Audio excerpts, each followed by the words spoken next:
Okay.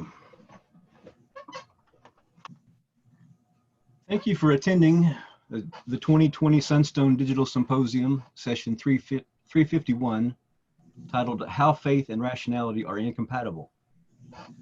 The audio from the session will be available to purchase at sunstone.org after the symposium. The video recording of this session will be available in the Whova app for the remainder of 2020. At Sunstone, we are making it a goal to build a community that allows many ways for people to express their faith. Our tagline is, "There is more than one way to Mormon." We invite you to help us build a community where all paths are given space to be better understood. Please support us in our mission by making a donation and subscribing at sunstone.org. Our presentation today.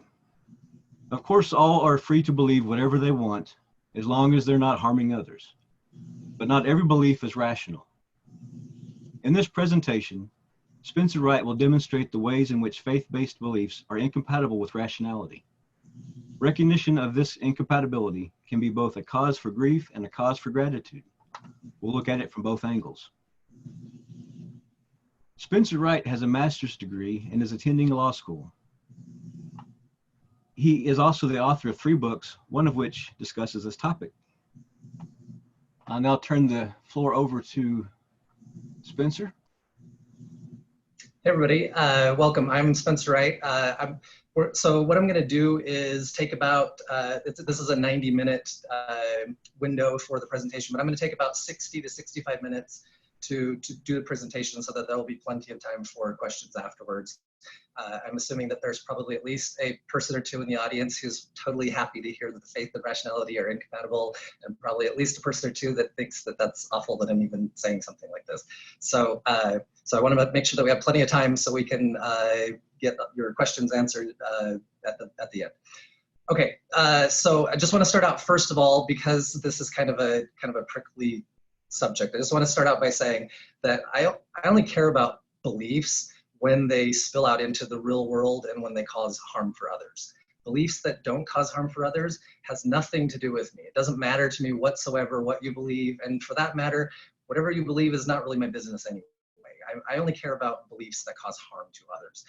But once beliefs cause harm to others, then they become open to criticism if the beliefs are the cause of that harm. Otherwise, believe whatever you want.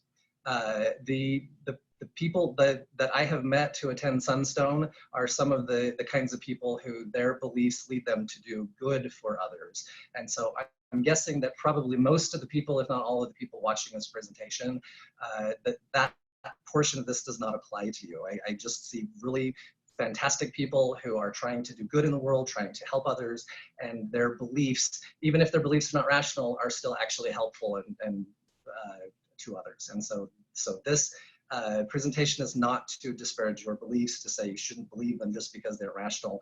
I'm more concerned about harm than I am concerned about whether a belief is of itself rational or irrational. All that said, none of that changes the facts that some beliefs just simply aren't rational. And so today what we're going to talk about is an objective method for evaluating whether belief is rational or irrational. We use a lot of assumptions and intuition about how we find out what is true or what's reasonable, what's rational. But that's a problem, because what happens is we seem to kind of skirt what it is that makes something rational or irrational when we have our pet beliefs, when we have the things that we want to believe are true, and so we end up kind of changing the parameters for how we determine whether something is rational or not. So what I'm going to do in this presentation, I'm going to get super basic about what happens to our brains while we're intuitively thinking about whether something is rational or irrational, and how we come to that conclusion. But what I'm hoping to demonstrate, the point of this presentation, is to demonstrate that not only are these different processes, what we're doing when we think something is rational versus something that's faith-based, but they're actually contradictory processes. We can't do them at the same time. One of the questions that had already been asked is, so what about really smart people who are both rational, they're very rational people, they have PhDs, they're respected in the scientific community, but they're also religious.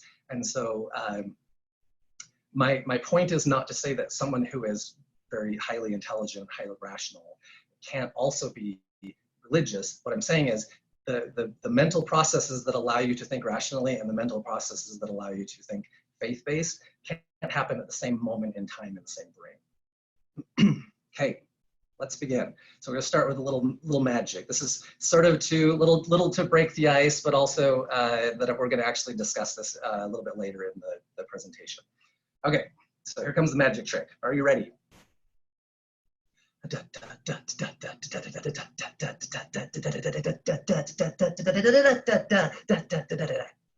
Okay, I didn't hear one laugh from the audience, so I'm hoping at least somebody thought that was funny. But from a show of hands, or well, there's not, can't even do a show of hands. Just in your mind, you can think to yourself, how many people think I used genuine magical powers to perform that magic trick? And so, and to split it kind of a little bit more, even split it into more succinct categories. Think in terms of one of these and say which one most closely aligns with what you think I just did. One, I definitely use magical powers to link the rings. Two, I probably use magical powers. Three, I probably didn't use magical powers. And four, I definitely didn't use magical powers. And as you're contemplating that, I'm going to wager that if everyone's being serious and not just making a joke answer, most of us fall into one of the last two categories. And most importantly, for this presentation, we all have the same intuitive reasons for falling into one of those categories, meaning I probably didn't use magic. And now I was the one who did the trick. I feel pretty confident that I know how the trick was done. But even though I'm the one who performed the trick, I'm still open to the possibility that that was magic, that it required magic for me to do that magic trick. And also, I'm pretty sure that I didn't use magic. And so I want you to think along those lines as we're talking about this, and think about why it is that we intuitively are pretty sure I didn't use magic right there. What led us to that conclusion, that it's irrational to believe that magic was employed in order to perform that magic trick.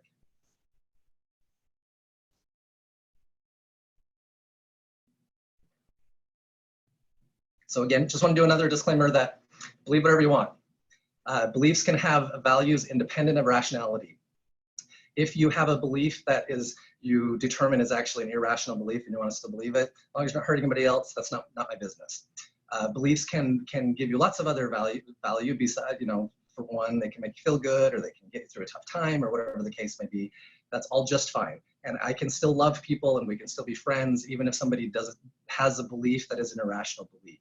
This is not my purpose to come here to talk you out of your irrational beliefs. My purpose is simply to talk about what it is that makes beliefs rational. And so my thesis is that rational and faith-based thinking are incompatible, but more than that, they're actually diametrically opposed to one another.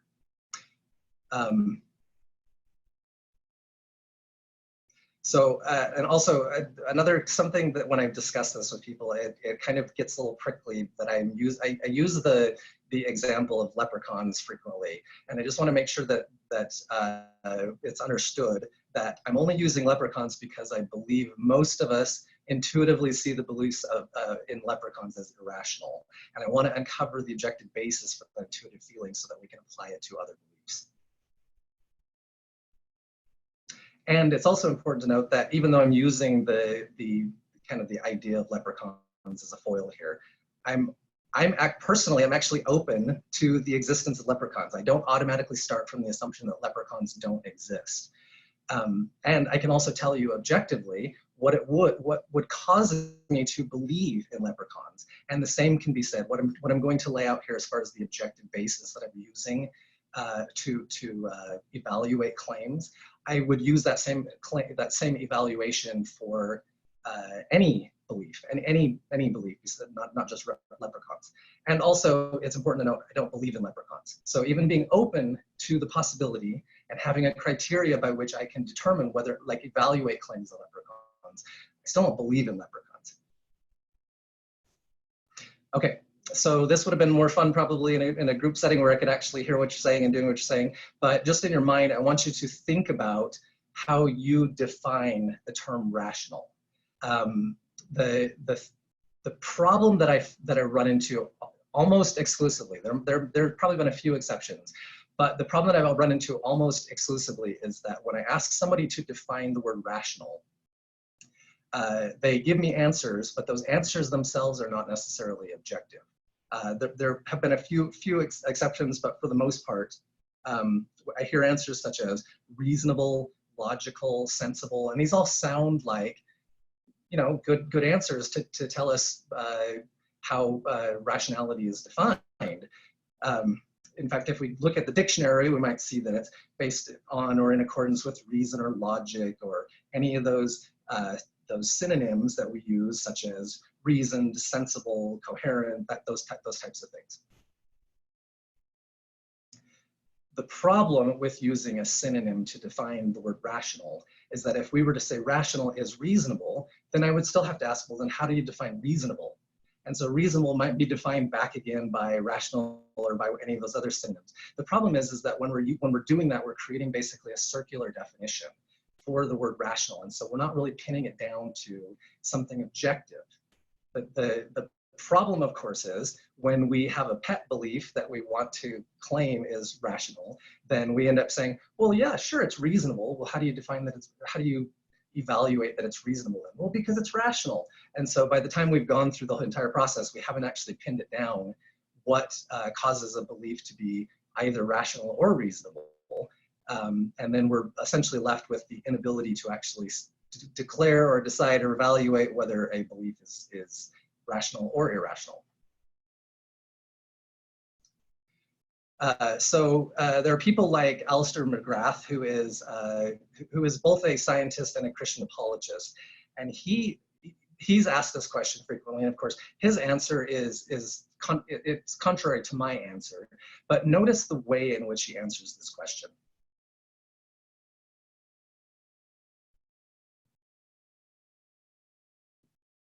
He says, when it comes to, now this is a faith-based thinker, somebody who believes in faith-based claims. And so he's asked the question, are faith and rationality compatible? And so he says, faith has its own rationality. It's not the same as you would find in everyday situations. For me, what he has done here is basically conceded my point. So even though he's trying to say, yeah, they're rational, it's just faith has its own rationality. You have to use a special kind of rationality to demonstrate that they are compatible. And so he's basically already saying that he doesn't believe that the everyday situation rationality actually is compatible with faith. I need to have a different, special, kind of rationality in order to say that they're compatible. And so in my estimation, what Professor McGrath is doing is circumventing the issue. He's kind of cheating by playing a word game where instead of taking the everyday situation definition for rationality, he's creating a new definition and from that saying that they're compatible. What I want to do, and this would be something like somebody saying, well, everybody wears shoes on their head.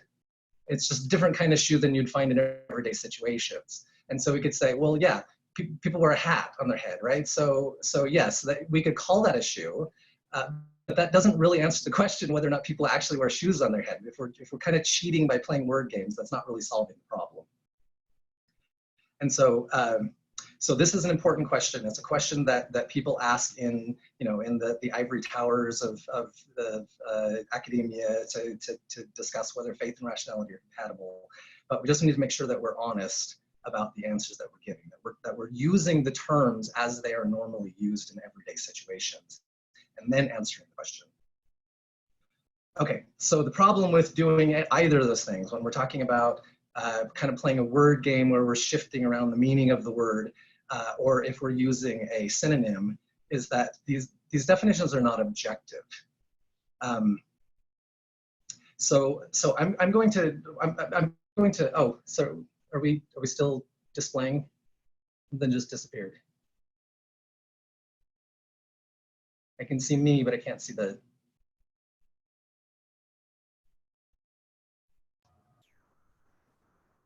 Spencer, you're going to need to share your screen again. Okay, all right. Yep.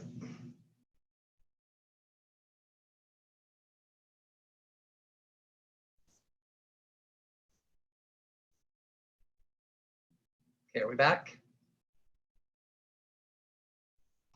That's good. Okay, okay. So what we're going to do, what I'm going to do for the rest of the presentation, I'm going to take just a quick little detour, but for the rest of the presentation, I'm going to go through and talk about an objective standard that we can use for defining when something is rational. That's not using synonyms, but that's actually connecting itself to an objective evaluation standard. But just before we do that, let's take a little detour and also talk about how we define faith. And so I want to, I know that this was actually also one of the questions that was asked prior to the presentation. How do I define faith? And that's what I'm going to talk about that in just a second. But I want you to think about, how do you define faith? And so again, there are just as there are many different definitions for rationality, there are also many definitions for faith. What I'm trying to do is pin it down to the way in which we most commonly use these terms. And so what I want to talk about it is from the way in which we intuitively use the term faith, like the way that it's used in the Bible, for example. And so let's look at that versus other ways that people possibly use the word faith. So we have two lines here. And what I want to do is kind of contrast what's going on between these two lines. So this orange line, this is what I would call religious faith. This is like belief in supernatural claims, that sort of thing. So religious faith I don't necessarily mean within the confines of religion. I just mean that religious faith uses this definition for faith with quite a bit of frequency. So what I'm doing here on the two axes are, I'm talking about the amount of faith, what we have in terms of whether somebody would have low faith in that belief or high faith in that belief, and then the amount of empirical evidence, the physical evidence for that claim.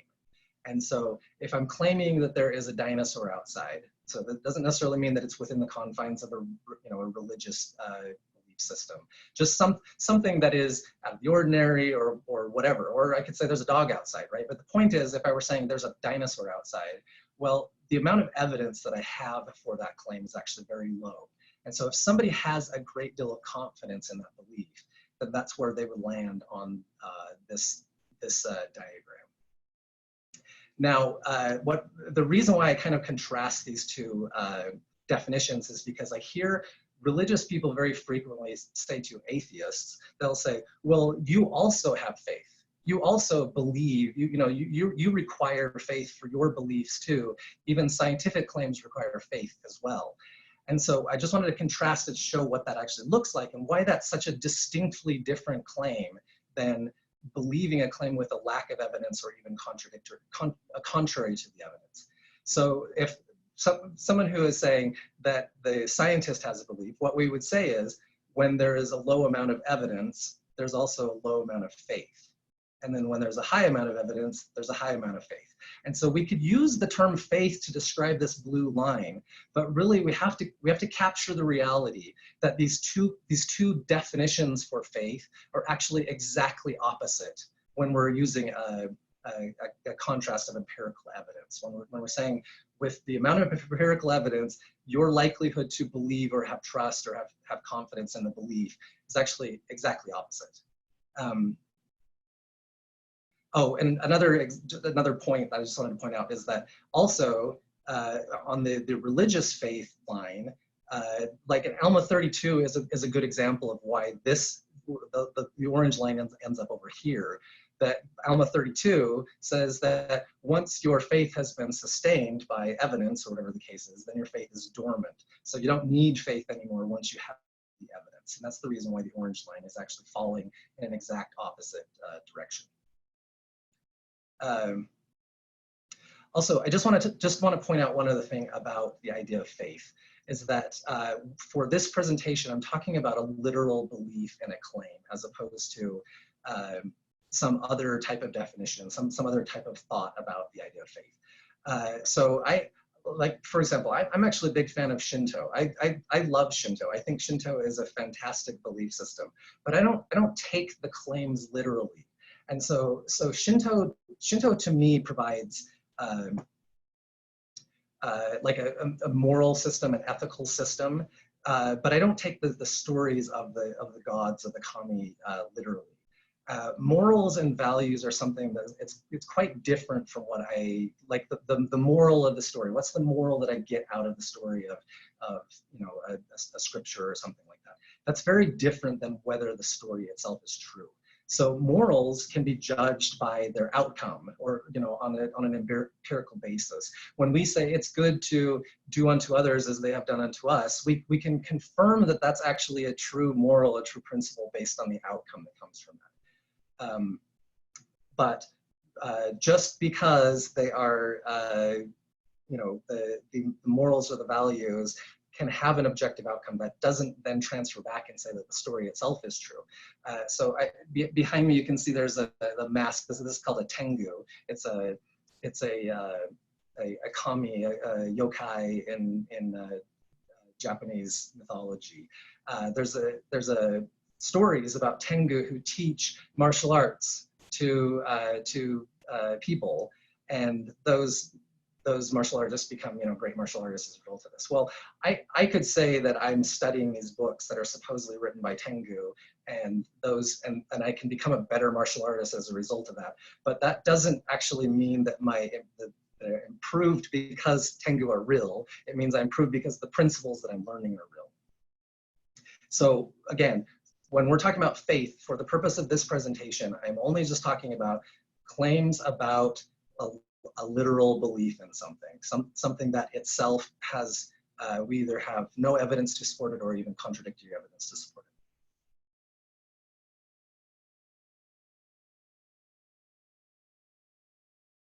it. Okay, so like as an example, to kind of, again, contrast that orange line with that blue line, let's take these two claims. One is that the sun will rise tomorrow. And for you literalists, this is what I'm talking about from an apparent view, from the perspective of ourselves, not the actual way that the sun goes around, or the earth goes around the sun. And claim two is that the sun won't rise tomorrow. And so someone might look at these two claims and say they both require faith. But the reality is we mean something almost exactly opposite from one another when we are talking about the confidence that somebody has in this claim. Claim one, I have confidence in it because the sun has risen every day for my entire life, and as far back as history is concerned. Where claim two would require me to go contrary to the actual evidence of what has happened up to this point.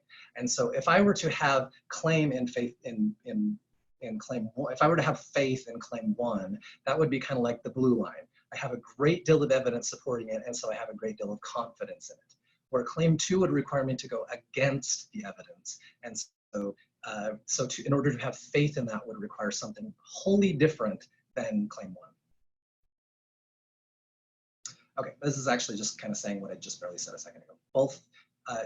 If we're saying that both require high faith, we're actually meaning the exact opposite thing. So when we're talking about faith for the purpose of this discussion, I'm talking about the orange line faith.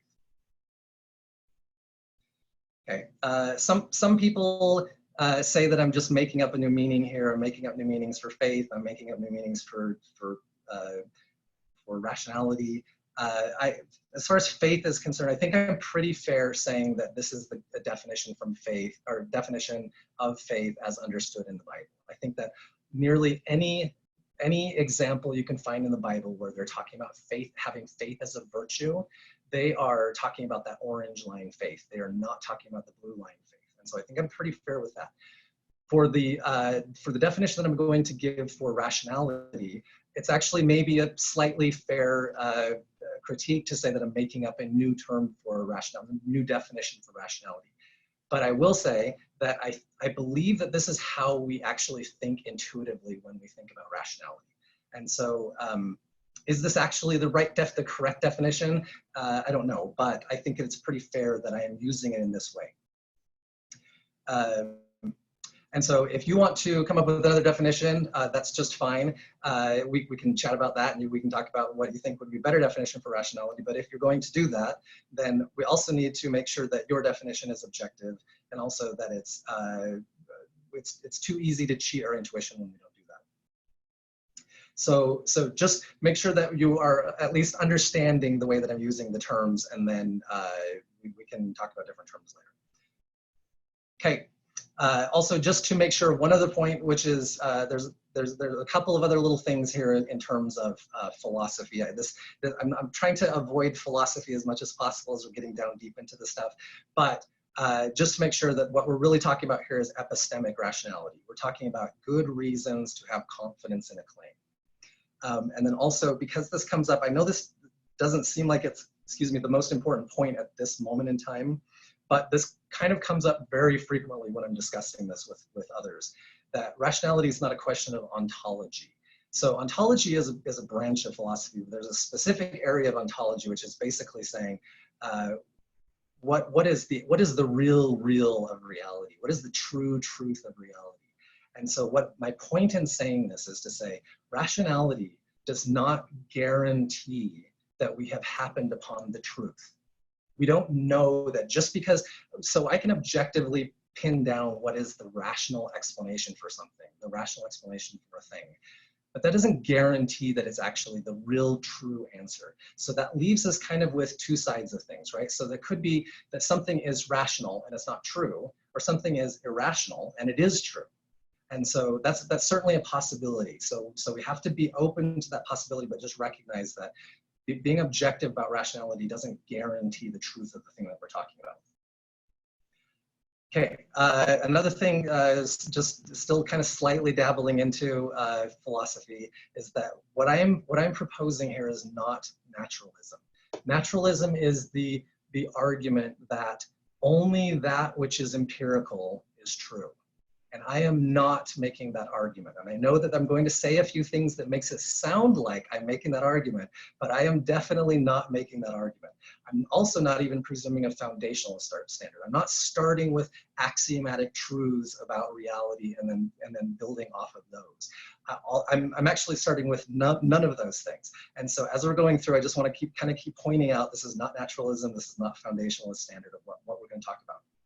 Okay, so what I am going to do though is I'm going to give 7 assertions for the objective standard by which we can determine whether something is rational to believe.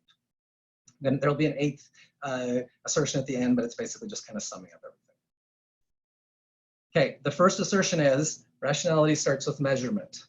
Now, Wright, even saying that, the very first thing that goes in somebody's mind is they're thinking, oh, you're trying to argue naturalism. You're trying to say that if we can't measure it, then it's not true. And that's actually not what I'm saying at all.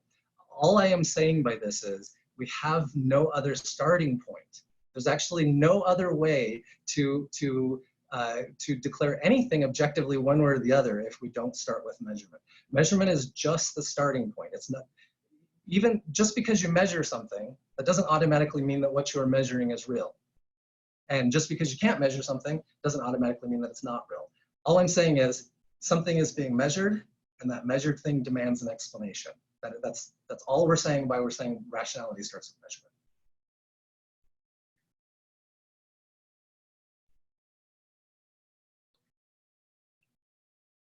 The other point is that unfortunately we are subjective, empirical beings who can only get things into our brain with our senses. And so again, what I'm saying is this is the only starting point. It's actually the only way that we can begin, the only place that we can actually begin. When we talk about the sun rising, when I was saying it's rational, intuitively, we can see how the more rational of those 2 claims that I talked about earlier about the sun, we can see that one of those claims is more rational than the other. We can see that the claim that the sun is going to rise tomorrow is more rational than the claim that the sun isn't going to rise tomorrow. But the only way that we can actually make that determination is because we are starting with measurement. We're starting with the fact that the sun rises has risen every day. That's the basis by which we claim that's the basis that we determine that claim is the most rational of the two claims. So this isn't starting from some a priori knowledge about the nature of the sun. It's starting with the measurement of rising each sun. And in fact, if the sun didn't rise tomorrow, It would be irrational to claim that the sun did rise tomorrow. So again, even each one of these statements is dependent upon our ability to measure the state of the sun in order to do that. Okay, I gotta get cooking here. I just realized I'm kind of going slow here. Okay, if there was nothing to measure, there would be no rationality whatsoever. In the absence of measurement, if you were just a kind of a floating consciousness in a realm of nothing to measure whatsoever, then everything would be rational and everything would be irrational at the same time. So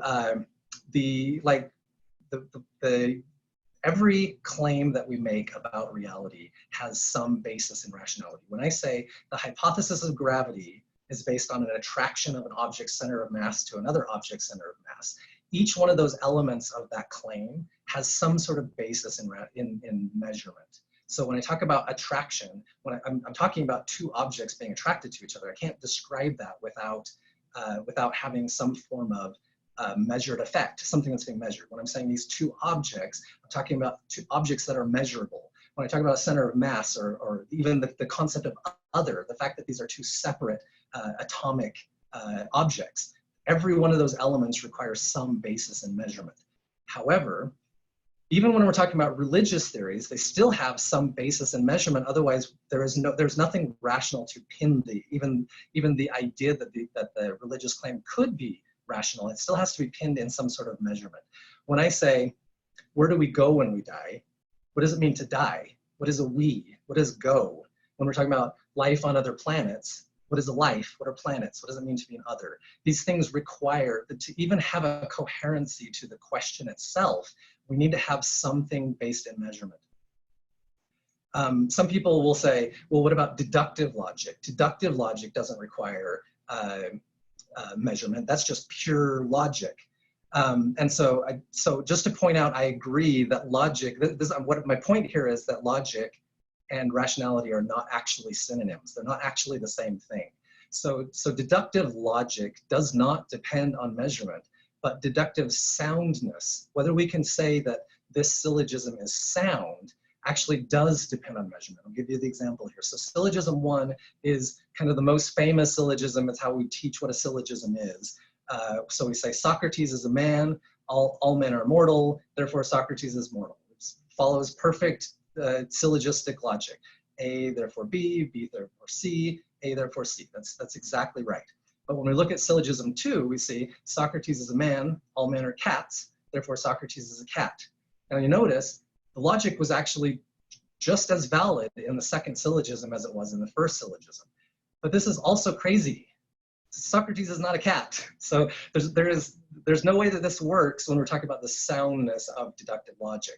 But the reason why it doesn't work is because we're starting with a faulty premise. We're saying all men are cats.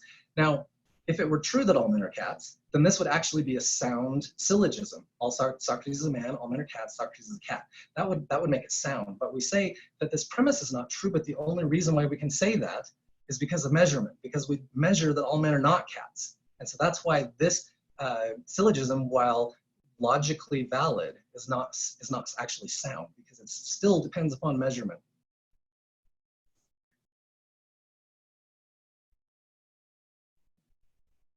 Okay, hopefully last philosophical notion, and then we can move on from this. Okay, so we're gonna get some philosophical notions out of the way. The idea of number, sometimes I have people who will argue that number sets, causality, other logical operators in philosophy, those things are a priori, that they exist independent of measurement. But actually that's not true. That all of these things are themselves dependent upon measurement as well. So when we're teaching kids the idea of numbers, how numbers work, we don't appeal to some a priori knowledge about the idea of numbers. We appeal to manipulatives, which are physical empirical objects. So we take object 1 and object, another object 1, and we put them together, and that's how we determine, or that's how we teach kids the idea that 1 + 1 = 2. And so without our two fingers, whatever the case might be. The point is that we don't automatically, we don't intuitively understand any of those ideas that are listed there. We learn about them through measurement, through experience of reality. And then lastly, non-intuitive conclusions about reality. There are some things that, when I'm talking about what is objectively here, what is objectively rational does not necessarily make it true. These are some good examples of why that would be. So like, for example, if you're Neo in the Matrix, it would be rational for Neo to believe that he's not in the Matrix. If he has no other evidence, no other measurement that tells him that he's in the Matrix, those things that he is measuring should be the basis for why he believes that he's actually in the Matrix. The point being, rationality is not ontology. So just because it would be rational for Neo to believe that, that doesn't necessarily make it the true. Okay, so that's the first assertion. Rationality begins with measurement. The second assertion is rationality is a causal relationship between two or more entities.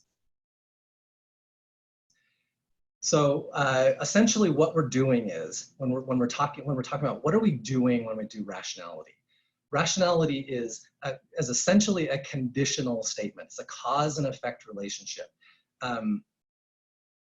And in order to have any sort of coherency as to what we're discussing, at least one of those operands needs to be a measured phenomenon. So like we're using an example here of oh, sorry, I'm jumping ahead here. So what we're doing is we see that we have a measured phenomenon, and from that, we kind of have to go back and say what caused this measured phenomenon. Now, what I'm going to do, I'm going to be using kind of this this notation for what I'm discussing here, but what we're saying is we have something that is measured. So we start with the first assertion that rationality begins with measurement. The measured phenomenon is actually the effect, and then we're going backwards and saying, what exactly was it that caused this effect? Now, when we're using deductive logic, we normally draw with this the right arrow, but what we're doing is that's deductive reasoning. What we're doing here is called abductive reasoning. We're starting with the effect and going backwards and saying, what is the most likely cause for this? Now, there's not really a uniform notation for deductive reasoning, but this turnstile symbol is used with some frequency, so I'm going to use it here. Okay, so here we have an effect. We have a measurement. We see that there's a soccer ball sitting there and a broken window. Now, most of us intuitively would look at this and say, I know exactly what caused this. I know what caused the broken window. I know why that soccer ball is sitting there. We would look at the broken window and say, well, this is what we're measuring as the broken window. The cause of the broken window is that the ball broke through the window, right? So we have a broken window, we have an effect, and we're trying to answer, what was it that caused the effect? Now, that's a good assumption, right? And most of us would probably, that would be our first assumption, was that, oh, that somebody kicked the soccer ball or whatever and knocked it through the window. But we don't know that's what happened. We don't have absolute certainty that that's what happened. We weren't there, we're just measuring kind of the after effect. This is our assumption. It's also, let me propose an alternate hypothesis for what happened here. It's possible that a leprechaun punched a soccer ball sized hole in the window and then left the soccer ball there. We don't know that that isn't what's happened, but intuitively our mind says that's less rational, that's less reasonable than arguing that claiming that it's probably just the ball got kicked through. Okay, so the point of this slide is essentially to say this isn't an objective heuristic in the sense that when we're going backwards like that, we can't say with absolute certainty. There's actually no way. It's not in the same way that deductive logic says, if these premises are true, therefore it must follow that the conclusion follows. In this situation, what we're saying is it's an intuitive heuristic. What we are doing in our brain, something is happening in our brain that says leprechaun, probably not, but what we're trying to do is pin down, why is that we say, probably the ball broke it, not a leprechaun punching a soccer ball sized hole in it. So, but this is an objective starting point because we're starting with measurements. So essentially, again, the process that we're doing when we're doing rational explanation to explain a phenomenon is that we're going backwards to the cause.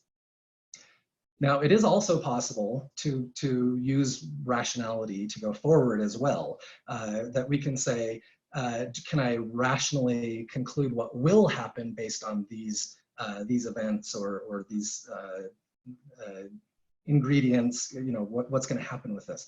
But like, as we see from the, this was the famous dual slit experiment. So what happened is that they sent little electrons or photons through a double slit, and there was a behavior that they were not expecting. So anybody who were to perform this experiment now, of course they would know exactly what was going to happen if they were to set up the experiment and perform it exactly the same way again. But the point is that no one could have anticipated what was going to happen before the first time that they did this. This doesn't match our experience, you know, prior to the very first time that anyone performed this experiment. And so they could not have possibly guessed what was going to happen. So even though I would say, yes, you can take a cause and anticipate rationally the effect of that cause, the only way that you can do that is by prior experience, to say, if this scenario, this situation matches another scenario, another prior experience, then sure, I can guess what's going to happen in the future. But without that prior experience, there's no possible way to guess what is going to happen. So logic, you know, deductive logic, we would say, goes down the causal chain, and abductive reasoning goes back up the causal chain. Okay, third assertion is that rationality is the explanation that it can count for all relevant phenomena with the least amount of conjecture. So it's important to point out that the ball smashing the glass is actually still conjecture. The leprechaun is conjecture, but one of them is less conjecture than the other. And I think it's hopefully pretty obvious which one is the least amount of conjecture. I've never seen a leprechaun before. There's no leprechaun there in the first place. So these are all things that would cause me to believe that it requires more conjecture to come to the conclusion that that a leprechaun performed the broken window. Okay, so when we're talking about conjecture, it's important to understand the difference between data versus conjecture. Data is anything that I can measure. Conjecture is anything that I can't measure. So when we say that rationality is the explanation, so we're starting with the phenomenon, what can be measured, and going backwards abductively. Rationality is the explanation that it can account for all relevant phenomenon, which is the data, what I can measure, with the least amount of conjecture, what I can't measure. I'm going to just jump over this one. I'm not sure that's the most important thing to talk about. Naturalism, again, I've already pointed this out, but I just want to also mention that this is not a naturalism standard when I'm doing this. Like, for example, dark matter, you know, I'm still not quite sure if we can measure dark matter at this point or not, but the point is that it was still rational to conclude the existence of dark matter before dark matter could have possibly been measured. And that's because of certain celestial motions. So we measured something in celestial motions. Those celestial motions can't be accounted for anything else. And so therefore it is rational to conclude the existence of something that itself cannot be measured.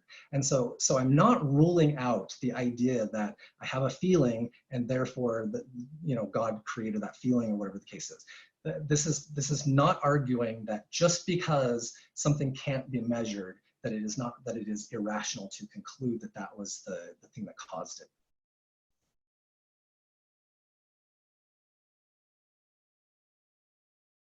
The fourth assertion is that rational explanation must account for all relevant data and measurement. And so I'm meaning with this fourth and fifth assertion, I'm going to actually give you two sort of slightly different definitions of sufficient, and that's essentially what the fourth assertion and the fifth assertion are. When I say in this situation, when I say that the explanation is sufficient, that means that I can account for everything that is being measured. When I give the explanation of the soccer ball smashing the window, that accounts for all the data that I can see. I can see that there's a soccer ball, I can see there's a broken window. The theory that the soccer ball broke the window sufficiently accounts for all that data.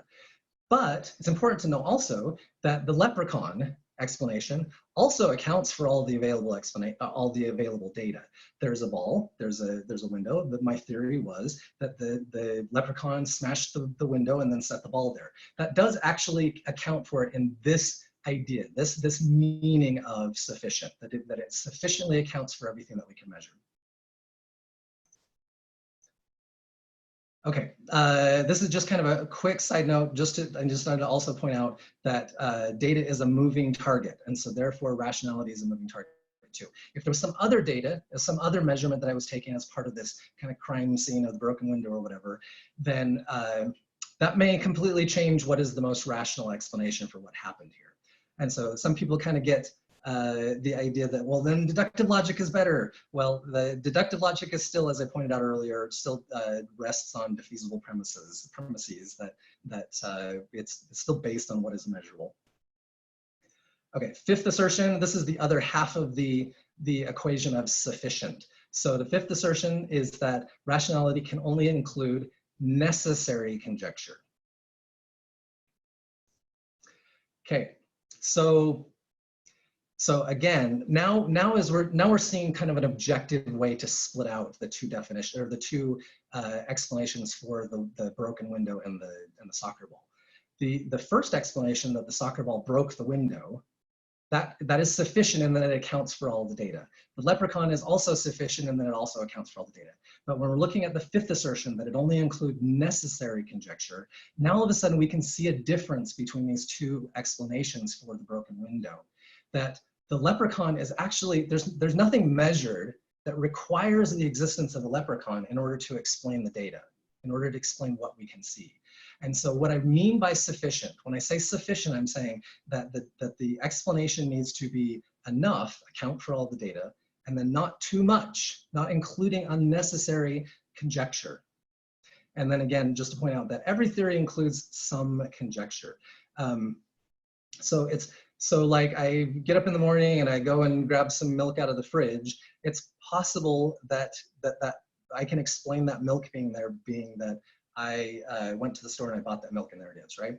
And so another possible explanation is that I went and bought that milk, and then in the middle of the night, somebody from Tibet broke into my house and switched it with another jug of milk that was exactly identical to the jug of milk that I bought at the store. Both of those explanations sufficiently account for the data, but one of them requires totally and wholly unnecessary conjecture in order to add the guy from Tibet who breaks into my house. It just simply isn't necessary. And so it wouldn't be rational for me to conclude that somebody from Tibet, unless there is some sort of evidence that makes it impossible to conclude without believing that somebody from Tibet broke into my house, that the more rational explanation is that it's just the same jug of milk that I had there the night before. Okay, when we start getting, some people they just really want their pet belief to be included in the explanation. And so kind of the purpose of this slide is just to kind of show that as soon as you start including unnecessary conjecture, there's no end to what it is that you can conclude, right? So I have a feeling from watching a sunset, and somebody could say, well, God caused that sunset, or God caused that feeling, whatever the case might be. But we could also say that there's a great cow in the sky who created God, and there could be a Prius who created the cow, and Shia LaBeouf, or however you say his name, is, you know, a magical guy in the sky who created the Prius. Literally, you could go on and on forever and ever if you do not stop with just what is necessary to explain what is being measured. The only thing that's being measured in the situation is there's the sun, there's a feeling. I can explain that the feeling came from watching the sunset. And of course, the point being with all of this, that it's very hard to accept that your belief is actually unnecessary conjecture when that belief is the thing on the chopping block. If we're starting, I really want there to be a guy from Tibet who broke into my house last night, it can be very hard to just accept that there's nothing about what is being measured that requires such a conjecture in order to explain what is being measured.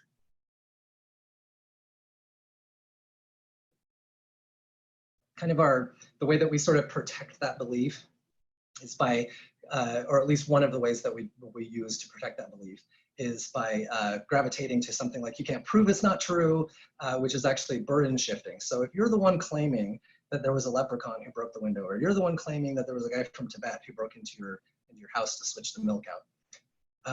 The burden is on you to demonstrate that there's something about what is being measured that requires or necessitates that belief in order to add it into the thing, into the explanation. Even if you don't like this heuristic, it's actually impossible to avoid. And this is actually what William of Ockham, we're talking about Occam's razor here. Occam's razor it does not say the simplest answer is usually correct. That's actually not what William of Ockham was arguing at all. What he actually said, not in English, but translated into English, what he actually said was, plurality is not to be posited without necessity. And so he's actually describing exactly the heuristic that I am talking about right here. So what we're saying is, when we talk about plurality, it's kind of like that slide where we could see, it could go on and on and on forever and ever. You can keep adding unnecessary conjecture forever and ever and ever, but we don't add unnecessary conjecture unless it is necessary. And so that's the point that we're trying to get at here. Isaac Newton actually said something very, very similar in his work called Principia. He says, rule number 1, we are to admit no more causes of natural things than are both true and sufficient to explain their appearance. So we don't go beyond what is sufficient to explain what it is that we are measuring.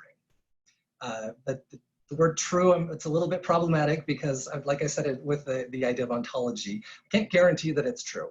What I'm guaranteeing, though, is that it's unnecessary, or it's actually necessary because we have to account for what is being measured.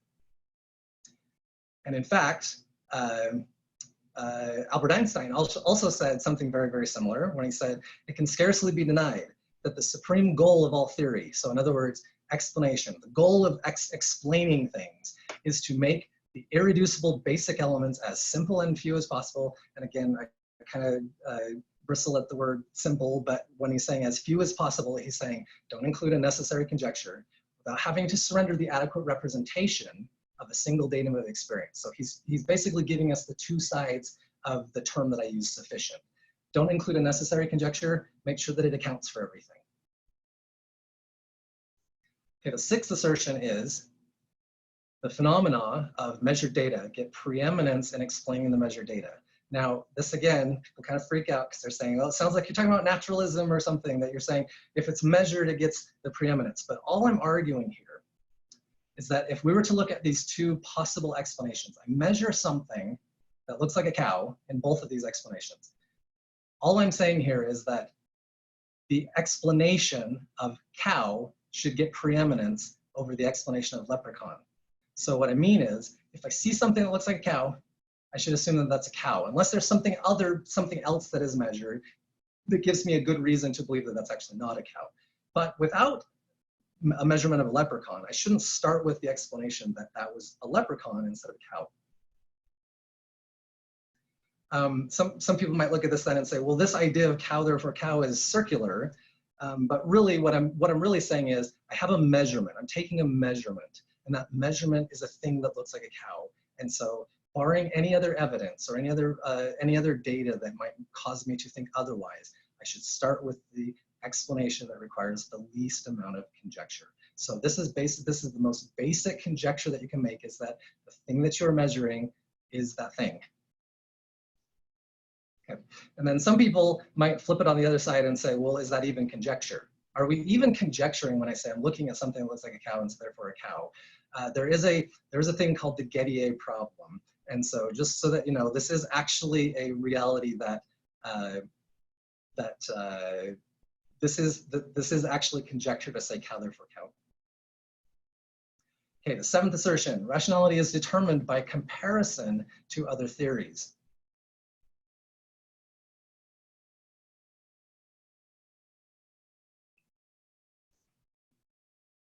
Okay, so what we're objectively doing when we're trying to determine whether a cause is necessary or unnecessary is by comparing it to another explanation.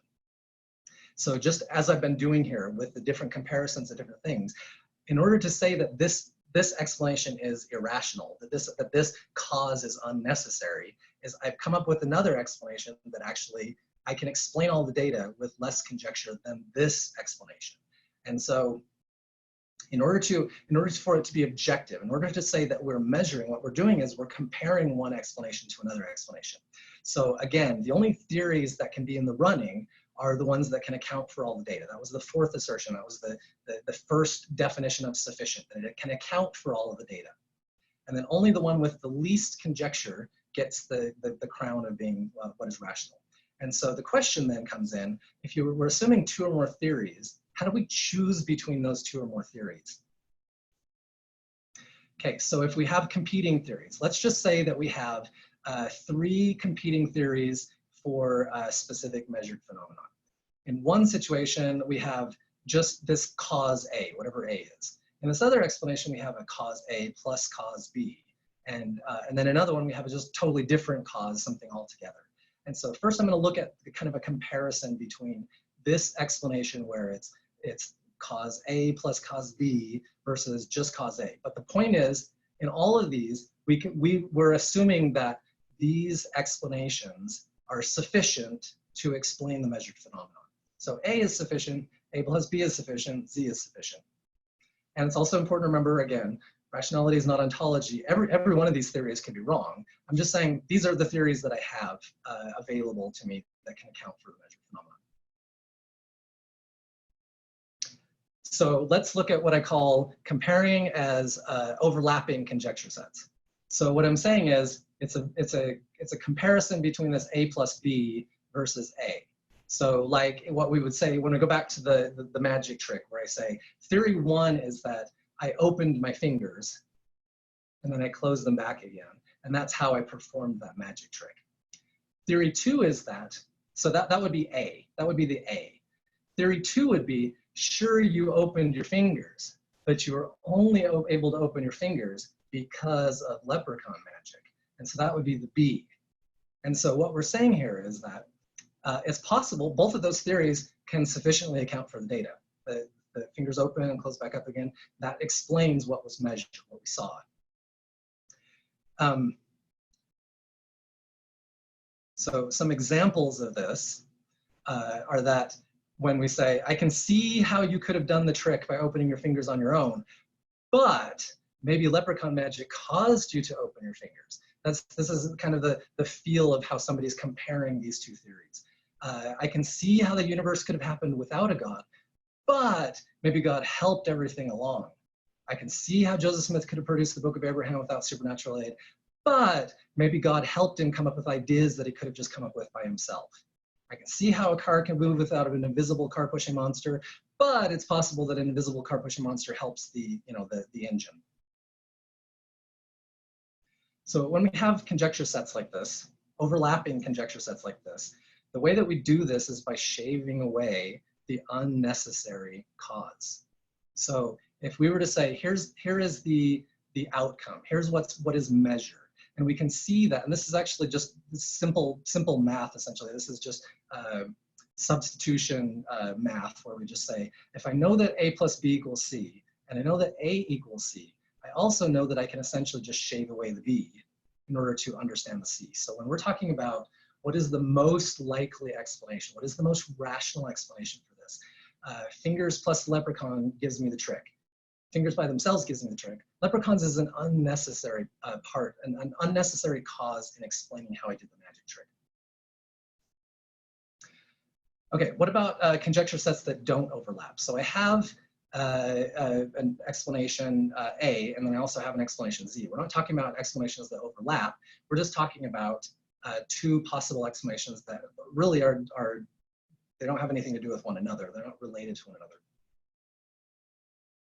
So what I suggest in terms of objectively doing this is to work inside of the box, as opposed to working outside of the box. So again, these are some examples from science where the explanation itself may or may not be measured itself, but the point is that when we start with certain celestial motions, we try to account for those celestial motions with something itself which has been measured.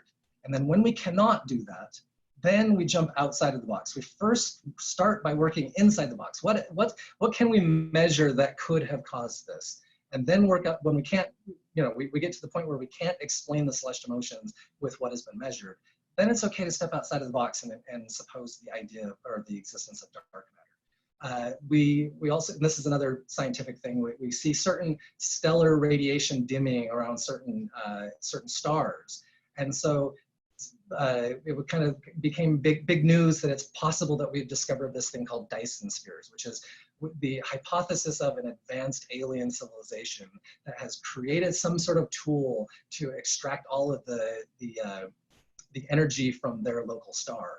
Now that, awesome, I think that'd be totally cool. We've found aliens, and that would be great. The problem is that we haven't ruled out all possible measured entities first. And that's the reason science, it's not that scientists don't want to find Dyson spheres. Scientists have every desire whatsoever to be the first person, to astronomers to be the first person to have discovered true evidence of alien civilizations. But we can't do this until we have first ruled out what has been measured, what can be measured. And so this eagerness to conjecture, this eagerness to have a pet belief and to prove that the evidence supports our pet belief actually works against rationality. We have to first start by saying, what's anything that's been measured, and can what has been measured account for what is being expressed, what's the phenomenon. And if we can find anything that's been measured, and that thing that's been measured can account for it, we need to use that as the explanation, not the pet belief, not the thing that can be measured.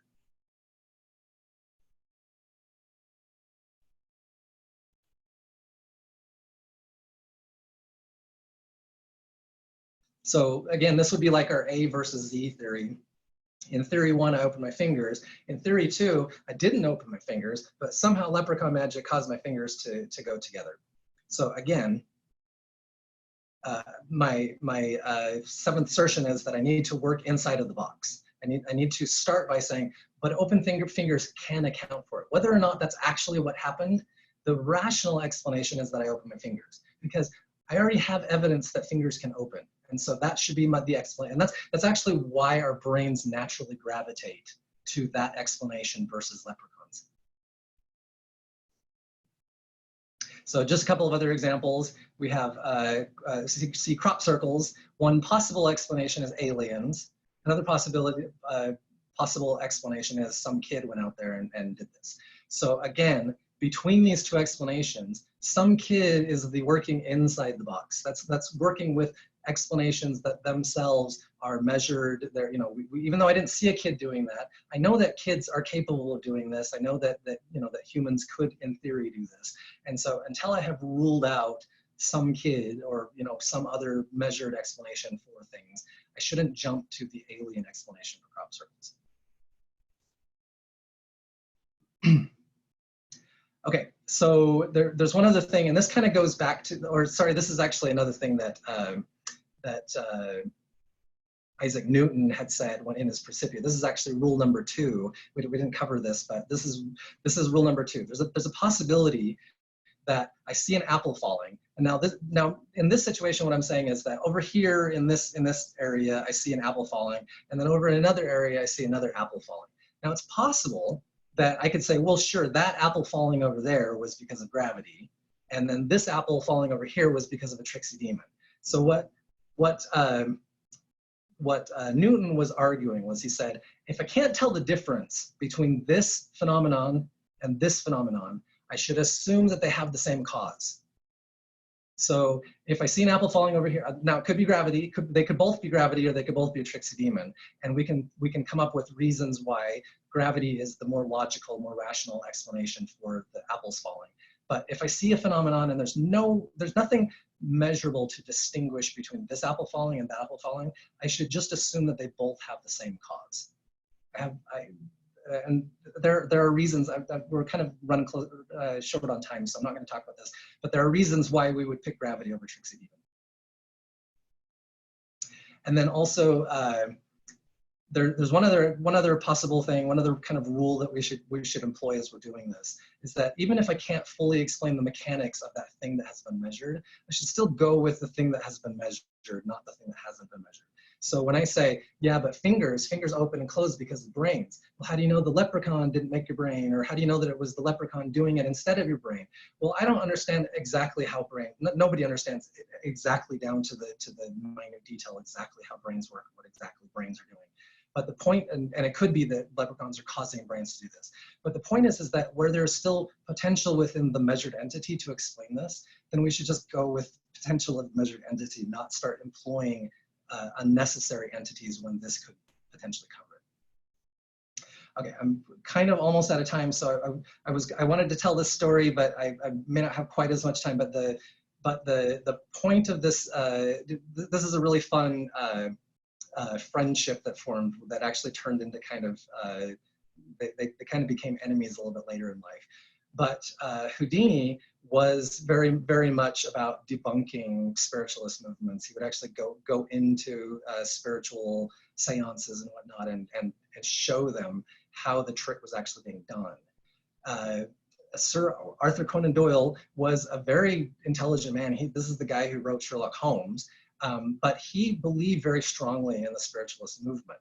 But more importantly to this story, he actually thought what Houdini was doing was going in there and using his, he believed in not only seances, but he believed that Houdini himself was magic, and he was using his magic to disrupt the power of the seance.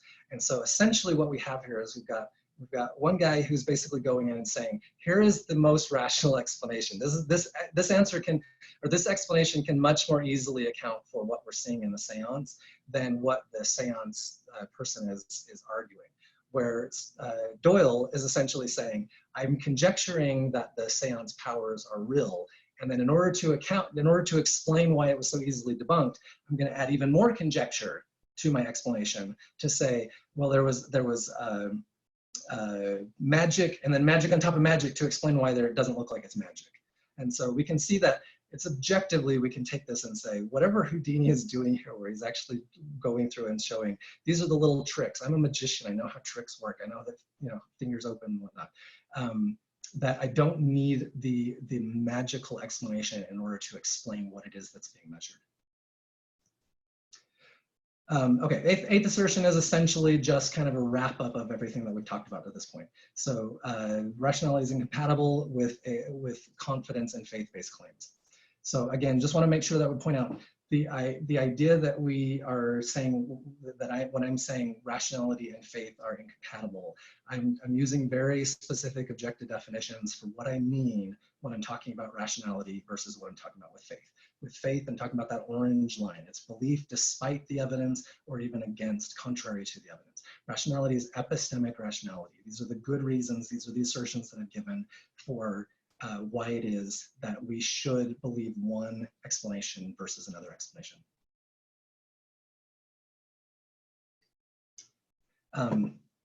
Some biblical explanations or biblical examples of faith as a virtue, just to kind of confirm what it is, the definition I'm using. I'll just use the example of the Peter walking on water. So Peter is kind of praised for having faith for walking on water. And sometimes people will say, well, but they just saw Jesus walking on water. And so therefore he's working on evidence that it's possible to walk on water, and that's why he has faith. And I would argue that that's not at all the reason why Jesus is praising Peter for walking on water. Because if we're saying that it was based on evidence, then Jesus should be giving all kinds of praise for Peter for walking on land. So you see the difference here is that essentially walking on land, there's much more evidence for walking on land. And so having confidence in that evidence should mean that Jesus should be crazy praise for Peter for walking on the land. But that's not what we mean when we're talking about faith in terms of the virtue of faith in the Bible. Okay, so just to wrap up, some common objections to some of the things that I've been arguing here. Sometimes people say, I recognize my beliefs are rational, but I just want to believe it. As I mentioned at the very beginning, great. If you already understand that you believe some things that aren't rational, go for it, as long as you're not hurting anybody. The universe is full of possibilities. You can't prove my belief is false. This is burden shifting.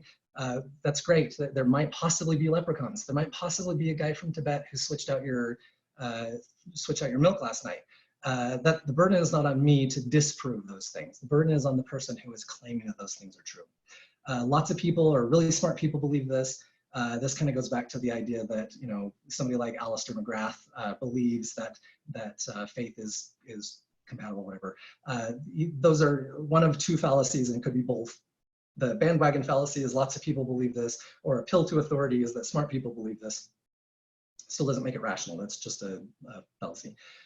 We start from the belief that God exists, and if you start from the belief that God exists, then it's totally rational. It's like if we draw a deductive thing where we start from that premise and then work to a conclusion, that's not really, as we talked about in the deductive logic section, that's not really what rationality is. We can't start from a premise that itself is in question as to whether or not it's rational in order to derive that the conclusion is rational. Abductive reasoning has issues. It does, yes. But you're going to run with the same issues anywhere. If God is not real, then where do math, justice, morality, and whatnot come from? I don't have time to get into this, but feel free. We can chat about it later. But absolutely, these things can be explained with natural causes. So sometimes people will say, well, my religious beliefs, even using the objective definition that you just used for rationality, some people will say that belief is also the most rational explanation. And I would say, if it's true, if you have followed each of these assertions, these steps, I guess, and yes, you have demonstrated that your religious belief is the most rational, then you don't need faith. At that point, we're not talking about faith anymore. And so I would still say, even if your beliefs are the most rational explanation for something, then that's no longer faith. Bayesian math proves a belief that God is rational. If you believe, there are some people who actually believe this and claim this. If you do, I would just recommend reading Richard Carrier's article on unnecessary unsupportable priors. And then very last, to close, this is kind of just a joke, and it's an equivocation, but the most basic conjecture that you can possibly make is to believe in yourself, that you therefore you is actually the most basic conjecture. And so even when I'm talking about beliefs that might be a little bit crazy, might be irrational, whatever the case is, as long as it's not hurting anyone, I don't want to step on anybody's dreams. I don't want to step on somebody's desire to go out and do something that's a little bit crazy. That's not the point of why I'm doing this. I want you to believe in yourself. I want you to go out and do great things and big things and whatnot. And so with that is the end, and I am ready for questions if we want to have some questions.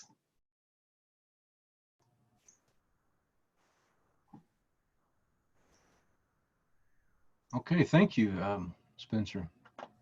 We do have a few questions, and I would encourage everybody to use the Whova app to ask any more that you might have while he's answering these. We'll start first with a question from Bryce Hammond, and he says, St. Thomas Aquinas had a mystical experience which seems to have caused him to think all he had written in Summa Theologica was straw. Do you think he realized his theology wasn't rational? I honestly do not know the details of that, so I'm not sure whether he thought he realized that the theology wasn't rational. But again, what I would say to like specific examples of does someone think what they're doing is rational or irrational, I would just like when I used Alistair McGrath's example. I think that Alistair McGrath, even when he's doing what I would consider to be cheating by kind of changing around the terminology, I don't think that he's doing that like in some sort of evil, underhanded way, like that he knows what he's doing, but he's still doing it anyway. I think he truly believes that he has kind of found some sort of compatibility between faith and rationality by kind of changing around the terms and making them, defining them different than what we do in everyday situations. And so when we're talking about Thomas Aquinas, did he have a experience that made him think that it was rational, or that he made him think it wasn't rational, or whatever the case is? I would start with the assumption that people are being genuine when they're saying, I think that these are compatible. I think that, you know, whatever the case may be. And so again, I don't know what his, I don't know what his, oh, was there, did somebody add some more to it? Oh, no additional stuff. That I would start with the assumption that people are being genuine in what they're doing. So if he started with the assumption that he was being rational, I'm sure he believed he was being rational. If he started from the assumption that he wasn't being rational, I don't think he's lying about that. Okay. Next question is from Kim Lewis. And Kim asks, what about this idea that we have to act without enough rational information? Sometimes I have to use intuition because there isn't enough research yet. I have to deduce with partial information. Yes, and I would actually agree with that, but I would actually take it a step further. I would say that we always work without enough information. That again, what we're talking about is we're saying this is not ontology.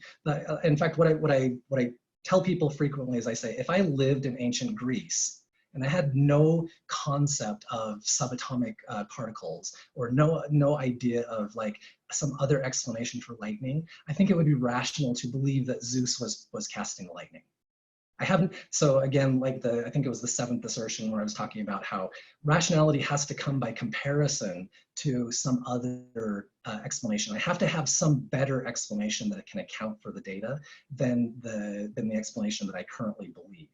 And so, without that better explanation or without better data that would cause me, you know, get me closer and closer to what's actually true, I still have to work with the data that I have. Like I can't,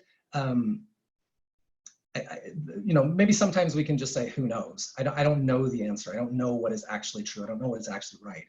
But we're always working under the data set that we have available to us right now. And so that's why I was saying data is changing all the time. We're gaining more data as time goes on.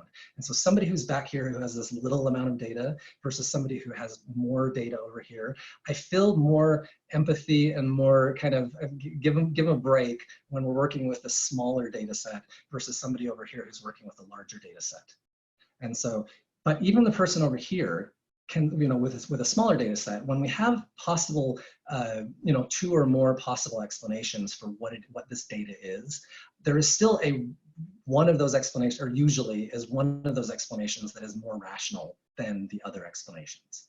Over here, we have more data that may limit down the possible explanations that are available, but ultimately, when it comes down to it, one of those explanations, or usually one of those explanations, can account for the data with less conjecture than any other possible explanation. So the heuristic is the same. The heuristic is take all the data, explain all the data, and do it with the least amount of conjecture as possible. Over here, same exact thing. Start with the data, try to explain all the data and use the least amount of conjecture that you possibly can to explain it. And so to go back and answer the question again, sometimes I use intuition because there isn't enough research yet. It is the case every time. Something may come tomorrow where all of a sudden what we thought was a really good amount of data, all of a sudden now it's exploded, and we can see that obviously whatever we thought the day before doesn't really account for the data because now we have a much larger data set. The reality though is at any point along the process, we always kind of have to work with the reality that we're dealing with conjecture.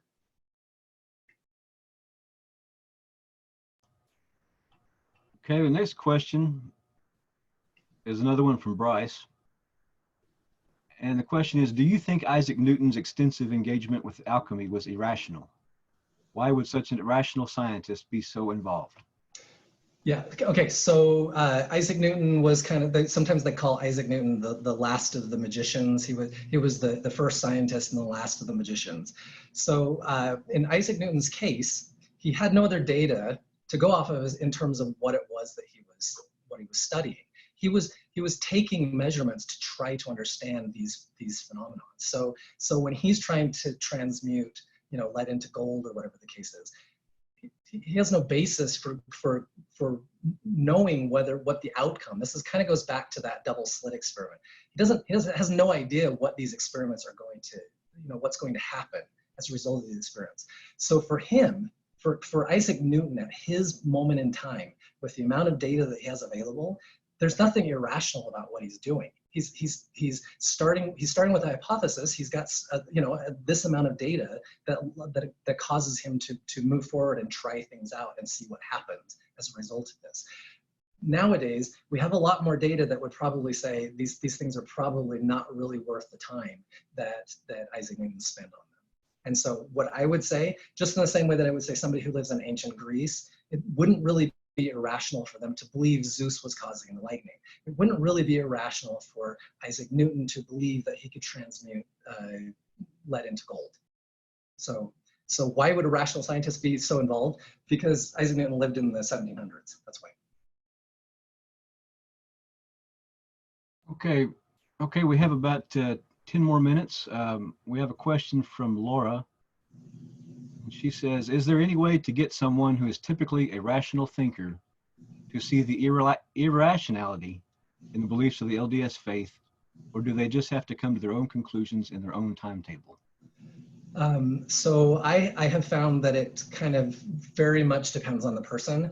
I've spoken with, kind of had many discussions with lots of people, including lots of LDS believers, and some of them, as we have kind of gone through this process to talk about kind of the nature of objective rationality, to say, if we agree with these assertions that I'm making, these 7 assertions, is it not pretty easy to see that the idea that Joseph saw an angel versus Joseph just claimed to have seen an angel, that it's pretty easy to see which of those two is the more rational explanation, barring something else that necessitates the existence of an angel actually being there.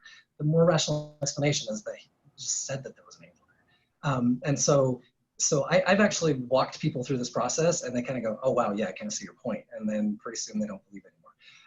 That's not the normal, that's not my normal experience. My normal experience is that I will try to walk people through this process, and they either don't want to hear it, or they've heard it, and then when they're all done, they just go right back and act like they never heard a word of it. And so yeah, for some people it works. For some people it doesn't. So just and you got to kind of season the taste. You got to kind of read your audience and know who you're dealing with. Okay, we have another question. This was asked earlier and you answered it online, but I'd like to ask you here. Do you think that spirituality might exist in a place that is trans-rational, beyond the limits of the rational mind? How is this different than saying it is irrational? Do I think that spirituality might exist in a space that is trans-rational? So I'm not sure that I necessarily agree with the premise of the question. That as far as I am concerned, as I said before, I do not believe that because something is rational, that automatically means that it is true. And so something might be true that is also irrational. Like just because the more rational explanation is that Joseph probably just said that he saw an angel rather than Joseph actually saw an angel, that doesn't mean that he didn't see an angel. And so we could start by the presumption that, well, even if it's not rational, I just want to believe it anyway. I can't make it be the explanation that accounts for all the data with the least amount of conjecture, but I still want to believe it anyway. And so does that make it trans-rational? I mean, there still has to be some reason why you want that explanation to be true versus why you're not going with the more rational explanation, right? And so is there a state called trans-rational where that exists? Well, what I would just say is, what is the reason why you really want to believe this to be true? And if it makes me feel good, it gives me hope, and whatever reason it is that makes you want to believe it, even though it's not the most rational explanation, it might be true. Maybe Joseph really did see an angel. That's possible, but I would still say it's not the rational explanation. And so yeah, I suppose there's a gray area where what we're hoping is the rational explanation is also the correct explanation, is also the ontologically true explanation. There's no guarantee that anything we believe is the, even if it is truly the rational explanation, it doesn't guarantee it's the true explanation. But the goal is either are you trying to find the explanation that's likely true, or do you just really want to believe this thing? If you just really want to believe that thing, believe it. Not hurting anybody, then whatever. Okay, we have about 5 more minutes. If anyone wants to raise their hand in the app to ask a question. Oh, I do see one other question down here at the bottom. It says, has your understanding of rationality led you to agnosticism, atheism? So, my understanding where I'm employing these principles to try to come up with the best, most rational explanation for what it is that I measure. I kind of started this with a magic trick, and partially that's because I'm kind of an amateur magician. I've loved magic my whole entire life. Probably more than anything, magic has led me to more of a position of agnosticism, atheism than anything else. And I suppose I can say, yes, it's this, what I've discussed here, this rationality.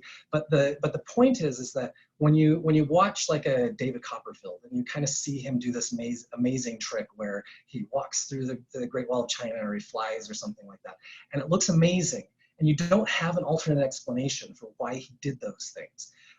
And so it kind of makes you believe in magic. Like, there's a possibility that maybe David Copperfield is really magic. And so, but of course, I have this other part of my brain that just keeps having to dig and try to find, is there some other explanation, a more empirical, physical, more realistic explanation for what he did. And then you kind of come across these things, or you kind of figure it out yourself, and you kind of make this realization that, oh wait, there's actually a really, really simple explanation for how he flew. There's a really, really simple explanation. And when I'm saying simple, what I mean is I can explain this all without magic. So by finding this other explanation, I've come to the realization that it's magic is the more conjectured explanation for what he's done. And as soon as I did that, then all of a sudden it kind of makes magic sort of, kind of disappear in terms of oh, I've got this evidence that David Copperfield can really fly, or that he can really walk through the Great Wall. If you want to know how he did it, I can tell you, and but again, maybe he really did use magic. Maybe the explanation that I have isn't actually what he did, but unfortunately, it's the explanation that can account for all the data with the least amount of conjecture. We do have one last question here. Do you ever get discouraged by the lack of rational thinking in our society at large, politics, religion, etc.? Questions from Ryan. Yes. So yes, very, very much so. And honestly, so my concern has always been not with religion itself, but the effect of religion on society.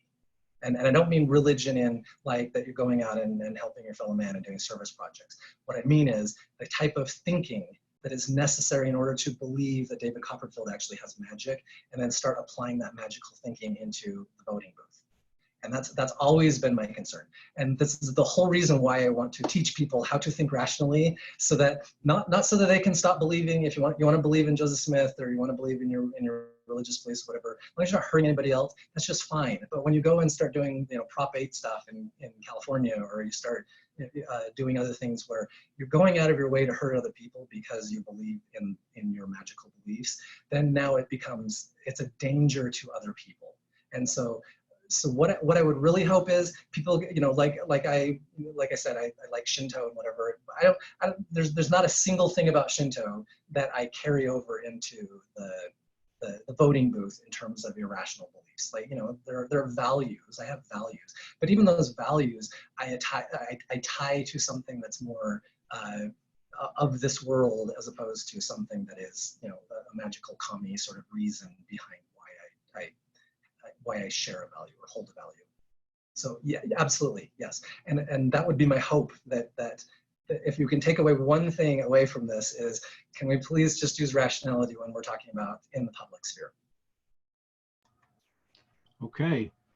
Our time is up. Spencer, thank you so much.